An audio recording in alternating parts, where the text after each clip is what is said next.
Bonsoir, depuis 9h30 ce matin, 23 personnes sont retenues en otage dans le parloir de la prison de Moulins dans l'Allier. Un repris de justice, Patrick Brice et sa compagne les maintiennent sous la menace d'une arme et tentent ainsi d'obtenir un hypothétique feu vert pour la liberté. Sur place, en direct, Jean-Pierre de Mongelat, quelle est la situation à 19h36 maintenant ? Seule la présence de 4 gendarmes qui barrent les accès de la centrale pénitentiaire indique qu'il se passe quelque chose d'inhabituel. À l'intérieur, depuis plusieurs heures déjà, les autorités tentent de négocier avec le mutin et sa compagne. Les hommes du GIGN encerclent le parloir. Patrick Brice a demandé à rencontrer ses 2 avocats et un journaliste qui a suivi son dernier procès. Les 2 avocats qui viennent de Belfort devraient arriver d'un instant à l'autre. À 20h, les autorités, soit dans quelques minutes, devraient donner des informations supplémentaires. Les premières, car en fait, on ne sait rien, ou presque. De quelle arme disposent Patrick Brice et Laurence Robin?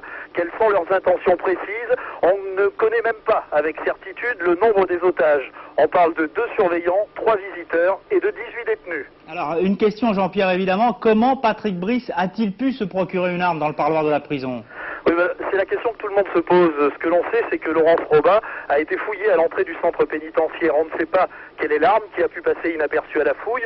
Probablement un revolver de petite taille qui a pu échapper à une fouille sommaire, ou alors une arme blanche. Ce que l'on peut dire, c'est que Laurence Robin n'en est pas à son coup d'essai. Déjà en septembre 89, dans une autre centrale pénitentiaire, elle est parvenue à faire passer, malgré la fouille, plusieurs pains de plastique à ce même Patrick Brice. Enfin, ce que l'on peut rajouter, sans préjuger du dénouement de cette affaire, c'est que Patrick Brice n'est pas un individu dangereux. En dépit d'une quarantaine de hold-up, il n'a jamais fait usage de son arme. Il semble même que ce soit l'un des rares truands qui respecte, disons, un code déontologique. Merci Jean-Pierre de Mongelat pour toutes ces précisions depuis Moulins. Et vous nous rappelez évidemment à tout moment au cours de cette édition si la situation devait évoluer à la centrale de Moulins. Le preneur d'otage, donc vous l'avez entendu, Patrick Brice, est âgé de 35 ans. Il porte 2 surnoms dans le milieu. On le surnomme gentleman cambrioleur ou encore roi de la cavale. Au cours d'une carrière très criminelle très remplie, il a collectionné hold-up, évasion, procès d'assises et prise d'otage. À Besançon, son portrait brossé par Thierry Chauffour. Gangster atypique, Patrick Brice l'est certainement. Auteur d'une trentaine de hold-up depuis 10 ans, il collectionne également les anecdotes sur son compte.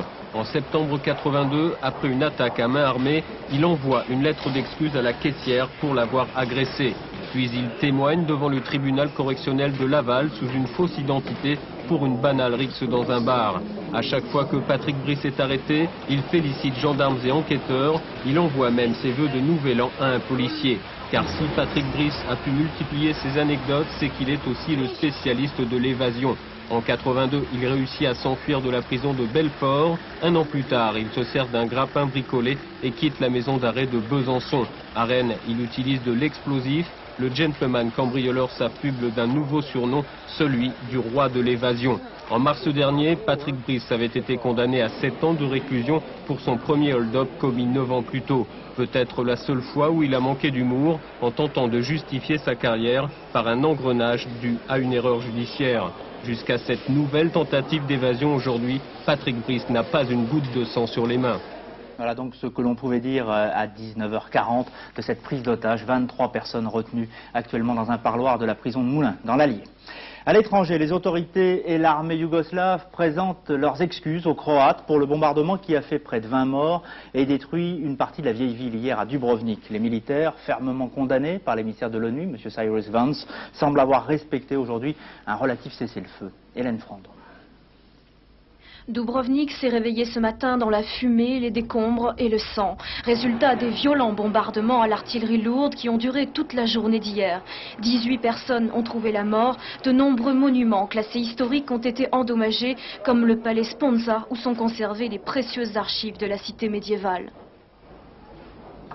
Ce matin, mes observateurs à Dubrovnik m'ont confirmé que les 30% de bâtiments de notre héritage du site ont été endommagés et que les 10% est encore en train de brûler. Mais moi j'aime répéter que ce n'est pas la pierre, le bâtiment, les dons les plus précieux que nous avons, ce sont les vies humaines. Et je pense que notamment sous les auspices des Nations Unies, il faut tout faire pour la réconciliation. Pour l'instant, l'armée fédérale s'est contentée d'excuses. Elle a promis de punir les responsables des bombardements d'hier, mais elle ne contrôle même pas tous ces hommes sur le terrain. Les Croates, eux, redoutent le pire. Dans ce village, à 10 km d'Osijek, les habitants fuient comme ils peuvent, persuadés qu'Osijek va bientôt tomber aux mains de l'armée fédérale. Ils ne croient plus aux observateurs européens, les hommes en blanc, les marchands de glace, comme ils les appellent. Reste quand même un espoir, les casques bleus, mais la décision appartient à Cyrus Vance, l'émissaire de l'ONU. Il devrait se prononcer demain. Après les intellectuels et les philosophes, il y a 2 jours dans les colonnes du Monde, 52 lauréats du prix Nobel ont signé aujourd'hui un appel en faveur de la Croatie, appel adressé au gouvernement des pays européens réclamant un arrêt de l'action brutale des forces militaires yougoslaves en Croatie. Parmi les signataires figure Pierre-Gilles Degène, le prix Nobel français de physique.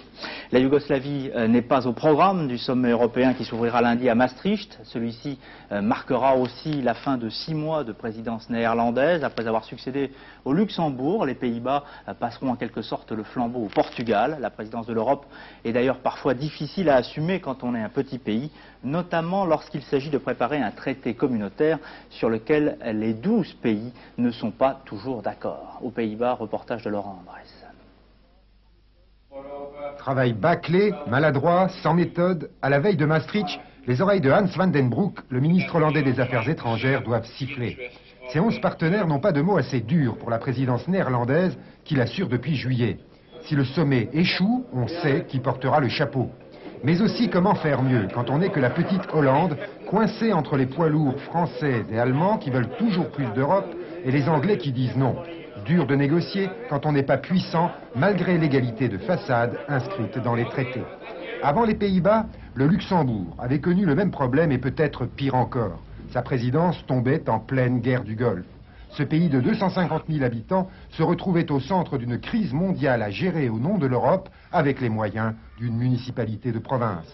Mais le Luxembourg a compris l'enjeu et tenu bon. Ce sont des défis permanents pour les petits pays, car une fois qu'ils ne remplissent pas leur devoir, c'en est fait de leur souveraineté. Le Luxembourg s'en est sorti en consacrant toute son activité politique à l'Europe pendant sa présidence. D'autres auraient créé une cellule de crise dans leur ministère. Ici, c'est tout le ministère, 50 personnes, qui est devenu une cellule de crise. Enfin, le Luxembourg s'est servi de l'arme psychologique, une humilité totale pour ne pas froisser l'orgueil des grands. On ne peut jamais, n'est-ce pas, nous soupçonner de velléité, d'hégémonie, même pas commerciale. Donc nous avons là des mesures de confiance qui sont énormes. Nous avons un trésor de confiance parce qu'on nous connaît comme courtiers honnêtes, comme a dit un autre ministre des Affaires étrangères à l'époque, M. Beich, un des pères de l'Europe. Et nous avons cette habitude et on nous fait confiance. En renonçant ainsi à ses intérêts nationaux pour servir ceux de la communauté, le Luxembourg a en effet réussi sa présidence. En voulant jouer leur propre jeu, les Pays-Bas vont peut-être rater la leur et le payer d'une perte d'influence. Je vous rappelle que demain, à la veille du sommet de Maastricht, c'est Bernard Bosson, ancien ministre des Affaires européennes, qui sera le grand témoin du 19-20.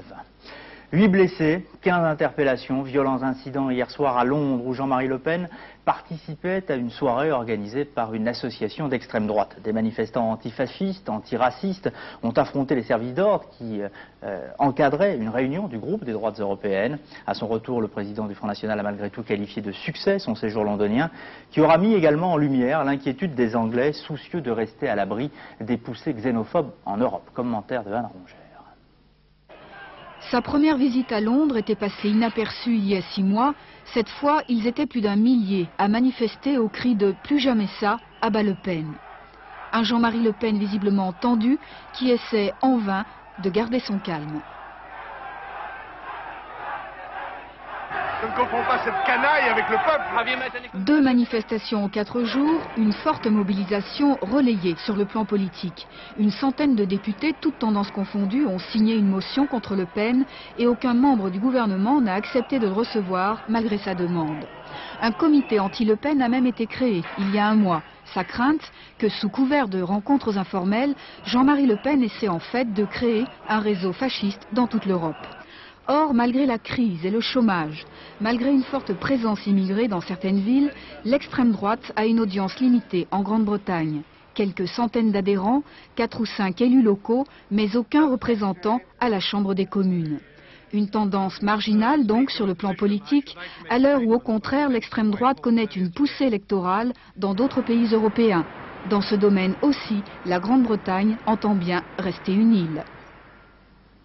En France, de grands chefs d'entreprise, publics ou privés, des personnalités politiques de gauche, parmi lesquels Jacques Ralite, Philippe Herzog, Jacques Delors et Michel Rocard, ont participé pendant 3 jours à un colloque international qui a débouché aujourd'hui sur la naissance d'une nouvelle structure de réflexion, baptisée Confrontation. Cette structure sera un lieu de débat sur la future politique sociale. Sur place, reportage de Véronique Gorel et de Jean-Pierre Belon. Confrontation, rarement association aura mieux mérité son nom. Il fallait une certaine audace pour rassembler l'ancien Premier ministre Michel Rocard, des syndicalistes, des grands patrons d'entreprise, comme celui de l'UAP, le tout sous la houlette d'un communiste critique, Philippe Herzog. Confrontation n'est pas un nouveau mouvement politique, mais un lieu d'échange et de débat au-delà des divergences politiques. Je suis, pour ma part, convaincu que des démarches de cette nature sont la condition préalable, nécessaire, pas suffisante certes, mais nécessaire, d'une redynamisation de l'esprit public en France, d'une redécouverte du sens du combat politique. Une démarche originale dans laquelle échange d'idées ne signifie pas perte d'identité. Je suis marxiste, je suis communiste et je travaille au renouvellement du Parti communiste. En même temps, je crois qu'il est bon de décloisonner nos organisations et d'affronter le débat public dans toute sa diversité avec des dirigeants socialistes, avec des gens de la société civile, comme on dit, et avec des dirigeants d'entreprise. Confrontation est née au terme d'un colloque de 3 jours à la Défense. Jacques Delors y a participé ce matin, gage du crédit d'ores et déjà accordé à cette nouvelle association.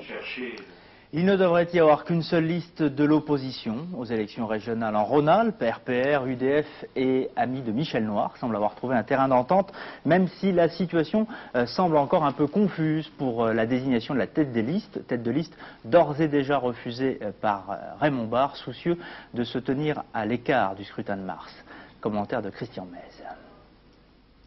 Le sol politique lyonnais est-il en train de se dérober sous les pieds de Michel Noir? Ce qui est sûr, en tout cas, c'est que le plan échafaudé par le maire de Lyon pour contrer l'offensive menée contre lui par le RPR vient de s'effondrer. Invité tout à l'heure de nos confrères de FR3 Lyon, Raymond Barre, dont Michel Noir avait avancé le nom comme tête de liste de l'opposition pour les élections régionales en Rhône-Alpes, a décliné l'offre. Bon, je ne serai pas candidat, je n'ai pas l'intention d'être candidat, car je préfère une situation dans laquelle je ne dispose que d'un mandat national. Je ne vois pas pourquoi j'aurais à me prononcer. Sur la tête de liste? Sur la tête de liste. C'est entre eux qu'ils doivent régler leurs problèmes. Je voulais bien être saisi de questions si d'un commun accord on me demandait mon avis. Mais là, et si cela me concernait directement, mais là je ne vois pas ce que j'ai à faire là-dedans.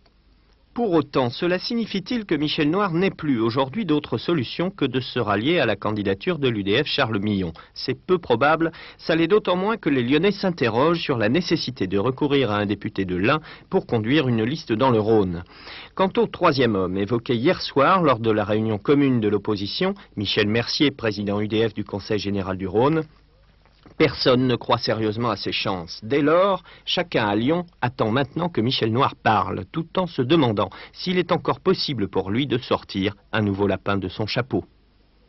Fait divers en Grande-Bretagne, une centaine de personnes blessées ce matin dans une collision ferroviaire. 2 trains de passagers sont entrés en collision dans un tunnel près de Bristol. Commentaire d'Isabelle Thomas. C'est sous l'un des plus longs tunnels ferroviaires de Grande-Bretagne, entre Bristol et le Pays de Galles, que la collision a eu lieu ce matin vers 10h40 heure locale. Le rapide Intercity en provenance de Londres était à l'arrêt au milieu du tunnel quand un autre train de passagers est venu le percuter à l'arrière. 300 personnes environ voyageaient dans les 2 convois. Un responsable de l'hôpital de Bristol parle de plus de 90 blessés. Les secours ont consisté dans un premier temps à tracter une partie d'un des convois hors du tunnel. Le conducteur d'un des 2 trains est resté bloqué près de 2 heures dans les débris de sa machine et 3 autres personnes seraient dans un état grave. Les hôpitaux de Bristol ont été placés en état d'alerte. Dans ce tunnel presque centenaire, les trains peuvent rouler jusqu'à 130 km/h. Les chemins de fer britanniques ont ouvert une enquête pour déterminer les causes de l'accident. L'anniversaire de la bataille de Pearl Harbor, il y a 50 ans aujourd'hui, le 7 décembre 1941, la Deuxième Guerre mondiale connaissait un tournant décisif. L'offensive japonaise sur la base américaine d'Hawaï allait provoquer l'entrée en guerre des États-Unis. 50 ans plus tard, au cours des cérémonies organisées à Hawaï, le président américain George Bush s'est d'abord appliqué à apaiser les tensions suscitées par la guerre économique que se livrent les deux puissances de chaque côté du Pacifique. Émotion aussi à Pearl Harbor, Dominique Poncet. C'est sans rancœur envers les Japonais, mais avec beaucoup d'émotion, que le président Bush est arrivé à Hawaï pour assister aux cérémonies commémorant le 50e anniversaire de Pearl Harbor. C'est en effet dès l'annonce de l'attaque surprise de la base américaine par l'aviation japonaise, le 7 décembre 1941, que l'actuel président américain, alors âgé de 17 ans, avait décidé de s'engager dans l'armée. 6 mois après, il était le plus jeune pilote de la Navy. Le bombardement de Pearl Harbor, où était mouillée la presque totalité de la flotte de guerre des États-Unis, s'était soldé par un désastre pour l'armée américaine. 2330 soldats tués, près de 1500 blessés et presque toute sa flotte coulée en flammes ou hors service. En réaction, les USA s'engageront dans la Seconde Guerre mondiale. Après une autre série de défaites cinglantes, ils décideront de ne plus faire de quartier face à un ennemi japonais de plus en plus résolu. La montée de la violence des combats aboutira à Hiroshima, puis Nagasaki. George Bush, qui doit rencontrer des survivants de Pearl Harbor, ne fera pas d'excuses au Japon pour ces bombardements atomiques. Il a cependant annoncé que dans ses discours, il mettrait en avant le fait que l'ennemi d'hier est désormais ami. Les sports maintenant avec le ski, à quelques encablures de la future piste olympique des Jeux d'Albertville. C'est l'Américain A.J. Kitt qui a remporté aujourd'hui à Val d'Isère la première descente de Coupe du Monde de la saison en avalant les 3300 mètres de la vieille Oreiller qui vit en 1,55,69 alors que les Français ont connu une véritable déroute. Luc Alphonse est classé 17e, Franck Picard a fini 54e. Le ski mondial se met par ailleurs au goût du jour en matière d'argent. L'escalade des primes offertes aux meilleurs risque même de compromettre les compétitions organisées par des stations incapables de s'aligner sur la véritable surenchère mise en place dans le Cirque Blanc. Exemple justement à Val d'Isère où les organisateurs ont failli annuler leur épreuve faute de moyens financiers suffisants. Didier Chaumont. L'or blanc les fait descendre de plus en plus vite. Mais de quoi parle-t-on désormais sur la ligne d'arrivée? D'argent, bien entendu, comme dans de nombreuses autres disciplines où celui-ci règne en maître. Le ski n'échappe pas à la règle. C'est ainsi qu'à Val d'Isère, pour le critérium de la première neige, une douzaine de descendeurs ont menacé de boycotter l'épreuve si la prime de victoire n'était pas réévaluée. La Fédération internationale a cédé en portant le nouveau plafond à 144 000 francs. Maintenant que les coureurs gagnent de l'argent, c'est tout à fait logique. Des gens qui s'entraînent et qui font ce sport à ce niveau-là, il est normal qu'on trouve un moment ou un autre moyen de rémunérer. Ce qu'il est moins, c'est les conditions dans lesquelles ça se fait, c'est la surenchère auquel on assiste. C'est la preuve malheureusement d'une faiblesse de la Fédération internationale et ça je le regrette. Je crois qu'il faut que les gens soient payés mais que les règles du jeu soient très claires dès le départ de la saison. Reste que cette surenchère risque à terme de voir disparaître les épreuves qui n'auront pas les moyens de s'aligner dans cette course au profit. Les descendeurs en sont aussi conscients. C'est vrai qu'à partir du moment où on a accepté de donner des primes aux géantistes et aux slalomeurs, je ne vois pas pourquoi on ne le ferait pas pour les descendeurs. Mais le fait de demander une prime parce qu'on est descendeur, parce que c'est une prise de risque supplémentaire, là je dis non, je pense que je fais de la descente parce que j'aime ça. Pour éviter tout dérapage incontrôlé, la Fédération internationale devra de toute urgence se pencher sur le problème. Dans un instant, la météo complète de Michel Touré. Prochain rendez-vous d'information soir 3 à 22h35. Nous reviendrons évidemment sur l'évolution de la prise d'otages actuellement à la prison de Moulins. Je vous souhaite d'ici là de passer une excellente soirée. Merci.